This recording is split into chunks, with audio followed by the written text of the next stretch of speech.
at ang mga tao sa gobyerno na maglingkod ng tama at tapat sa bayan at sa mamamayang Pilipino.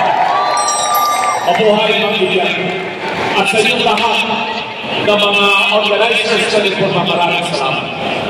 Gusto ko rin pasalamatan yung aking estudyante ko sa pagkatayan, si Jimmy Bundok. Bata pa yan. Teenager pa lang yan. Nung unang makita ko yan si Jimmy. Kahusay magkitara, kahusay kumanta yan. Pero lalo siya naging mahusay nung napakinggan niya akong kumanta. Gusto niyo ng sample? Mamaya yung kwento, bago ako magtapos, palala niyo sa akin yung sample. Okay, sa inyo. Ipaliwanag ko lang sa inyo ng kwento. Kung bakit ang mga Pilipino ay nagkakaisa at nagtutugtugklod dahil sa nangyari kay Tatay Digong. Hindi na po ang issue dito ay si Tatay Digong lang. Ang issue ngayon dito ay soberenya ng Pilipinas, kalayaan ng Pilipinas, kalayaan ng justisya ng bawat tao. Yun ang nagagalit ng mga kapwa natin Pilipino.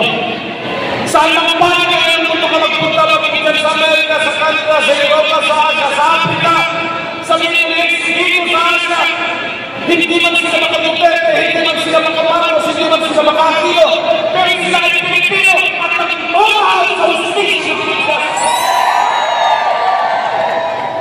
Naglalaban namin dito sa soberenya, kalayaan, justisya. Bakit wala bang justisya sa Pilipinas? Bakit wala bang korte sa Pilipinas? Nasubukan na natin ipakulong ng dalawang naging Pangulo ng Pilipinas. Dinimanda natin si Pangulong Eric Estrada. Nasintinsyan siya. Pero binigyan natin siya ng due process. At pagkatapos siya masintinsyan, nabigyan siya ng pardon. Ang nagbigay sa kanya ng pardon, si Presidente Gloria Macapagal Arroyo, dahil wala naman talagang direktang kasalanan si Pangulong Eric, pero dahil nga meron tayong batas sa umiiran at meron karapatan ng isang akusado o kayo makundig sa isang criminal case, pwede siyang mabigyan ng pardon. Ang tanong, yung pagdala kay Tatay Digong doon sa the Netherlands, walang due process. Inalis ko siya.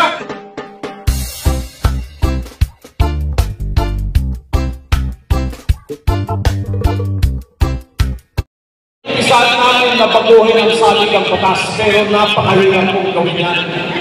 Lahat ng mga batang abogado na pumasa sa bar exams magmula 2008 hanggang sa ngayon, pinag-aaralan nila yung kaso na dinulog ko sa Supreme Court. Na kailangan talagang magbago ang saligang batas ng Pilipinas upang sa ganon makamtan natin yung totoong reforma na mapanagot natin ang mga politiko at lahat ng mga tao sa gobyerno na maglingkod ng tama at tapat sa bayan at sa mamamayang Pilipino. Mabuhay mga bigyan at sa inyong lahat ng mga organizers sa reforma, maraming salamat. Gusto ko rin pasalamatan yung aking estudyante ko sa pagkatayan, si Jimmy Bundok. Bata pa yan. Teenager pa lang yan. Nung unang makita ko yan si Jimmy. Kahusay magkitara, kahusay kumanta yan. Pero lalo siya naging mahusay nung napakinggan niya akong kumanta. Gusto niyo ng sample? Mamaya yung kwento, bago ako magtapos, palala niyo sa akin yung sample. Okay, sa inyo. Ipaliwanag ko lang sa inyo ng kwento. Kung bakit ang mga Pilipino ay nagkakaisa at nagtutugtugklod dahil sa nangyari kay Tatay Digong. Hindi na po ang issue dito ay si Tatay Digong lang. Ang issue ngayon dito ay soberenya ng Pilipinas, kalayaan ng Pilipinas, kalayaan ng justisya ng bawat tao. Yun ang nagagalit ng mga kapwa natin Pilipino. Saan ang panig ngayon kung makalagpunta magiging sa Amerika, sa Canada, sa Europa, sa Asia, sa Africa, sa Middle East, dito sa Asia, hindi man sila makatupete, hindi man sila makaparos, hindi man sila makakiyo, pero sila ay Pilipino at nagmamahal sa justisya ng Pilipinas. Naglalaban namin dito mo soberenya, kalayaan, hustisya. Bakit wala bang hustisya sa Pilipinas? Bakit wala bang korte sa Pilipinas? Nasubukan na natin ipakulong ng dalawang naging Pangulo ng Pilipinas. Dinimanda natin si Pangulong Kaya Estrada. Nasintinsyan siya. Pero binigyan natin siya ng due process. At pagkatapos siya masintinsyan, nabigyan siya ng pardon.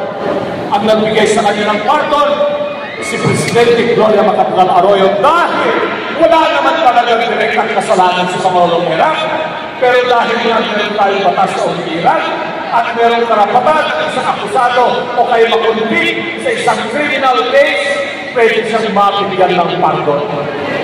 Ang tanong, yung pagdala kay Tatay Digong doon sa the Netherlands, walang due process. Inalis ko siya, ang insunod daw sa warrant of arrest na binigay ng International Criminal Court. Nagaling yan sa tinatawag na Rome Statute, yung batas ng ICC.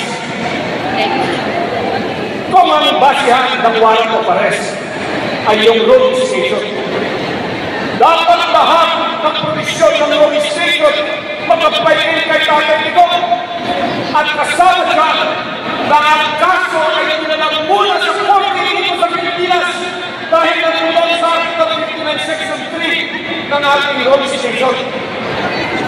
Ay sabi ng Department of Justice, yung Prosecutor General, yung Assistant Secretary, sila raw yung custodial competent judicial authority.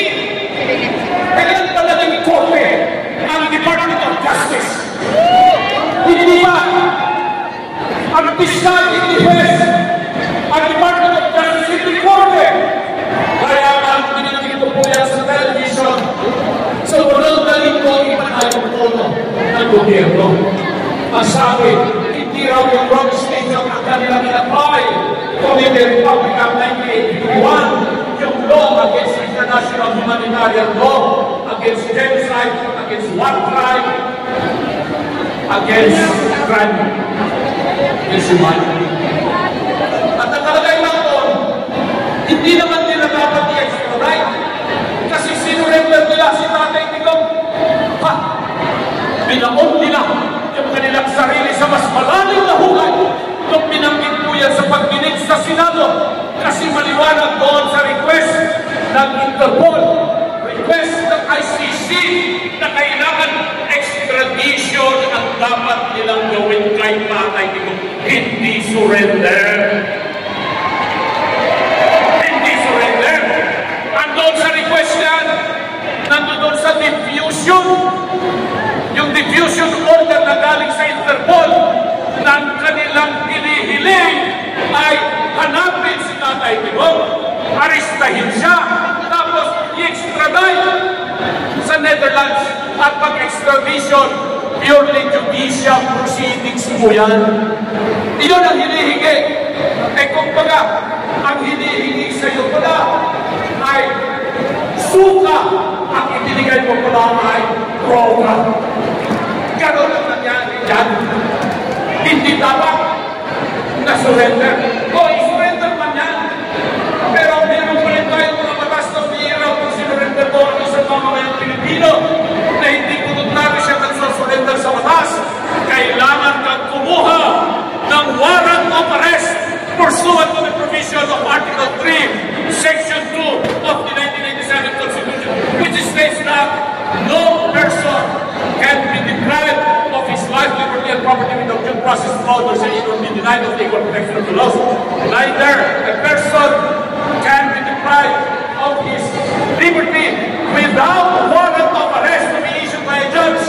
After determining probable cause, nasa Constitution yan, hindi nila tinupag po yan. Anong ginawa? Para bang yung ginawa ng mga Ismael kay Rizal? Dinala si Rizal sa dapitan, in-exile, in-anish, dahil masyadong pagkilar si Rizal sa Maynila. Pero hindi nila dinala sa Espanya. Dinala nila sa Pilipinas pa rin si Rizal. Diba? Pero si Tatay Digong, hindi niya kagustuhan. dinala siya sa ibang bansa sa the Netherlands. Hindi mo masakit yun. Pilipino yun. Bakit? Noong panahon ni Rizal, dinala si Rizal sa dapitan, Pilipinas pa rin yun. At ang nagdala sa kanya ay mga dayuhan ng mga Espanyol. Ngayon, ang nagdala kay Tatay Digong, mga Pilipino, mga Herodes, mga Judas. At isinuko nila si Tatay Digong sa mga banyan. O ano ngayon ang itsura ng Pilipinas? Pinagkakawalan tayo sa iyo. Ang sabi nila, ang Pilipinas pala ay hindi na malaya. Ang Pilipinas pala ay isinuko na ang soberenya. Ang Pilipinas pala ay naging probinsya na lamang ng the Netherlands.